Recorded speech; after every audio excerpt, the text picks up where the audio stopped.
This event is placed here because Christ worked this miracle at the time of the Hebrew Pentecost. 4. Having gone up to Jerusalem for the feast, he went to the pool with 5 porches, which Solomon had built, and which was called the sheep's pool, because it was there that they used to wash the entrails of the sheep that had been slaughtered in the temple for sacrifice. The first person to enter it, when the water was troubled by an angel once a year, was made healthy. Christ found in that place a man who had been ill for 38 years and who lay there, despairing of finding anyone to place him in the water.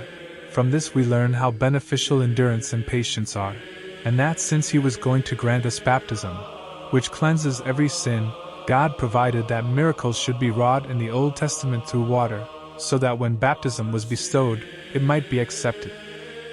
Jesus came to this paralytic, who was called Jairus, and questioned him. He related his despair over finding someone to help him.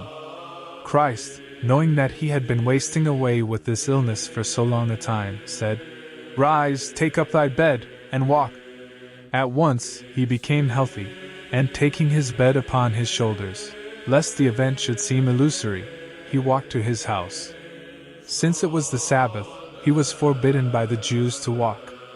He explained that the one who had healed him had told him to walk on the Sabbath, though he did not know who he was.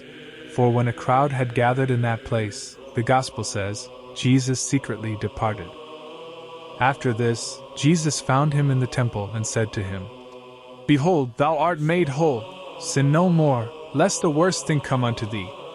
Some say, though incorrectly, that Jesus spoke these words because this man would later smite him when he stood before Caiaphas, the high priest, and would, as a result, be granted a worse trial than paralysis, that of being tormented in the eternal fire, not just for 38 years, but forever.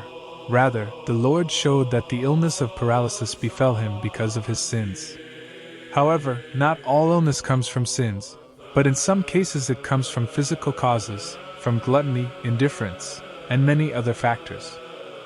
The paralytic, knowing that it was Jesus who had healed him, made this known to the Jews. They, goaded into defending themselves, sought to kill Christ, because he had supposedly broken the Sabbath. Christ said much to them about this, maintaining that it is right to do good on the Sabbath, and that it was he who, being equal to the Father, had said that one should keep the Sabbath. And just as his Father had worked hitherto, so did he work. It should be known that this paralytic is different from the paralytic in St. Matthew's Gospel, for the healing of the latter took place in a house, with men assisting him, and he was told, "Thy sins are forgiven thee." This man was healed at the porches, and he had no man to help him, as the Holy Gospel says, but like the other paralytic, he did take up his bed.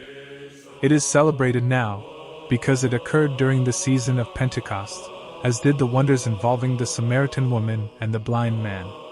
We celebrate St. Thomas and the myrrh-bearers in assurance of Christ's resurrection from the dead, but we celebrate the other wonders leading up to the Ascension, because they were done at different times in the season of the Hebrew Pentecost, and because St. John, whose Gospel is read during this period, is the only evangelist to mention them. By thy boundless mercy, O Christ our God, have mercy on us and save us. Amen.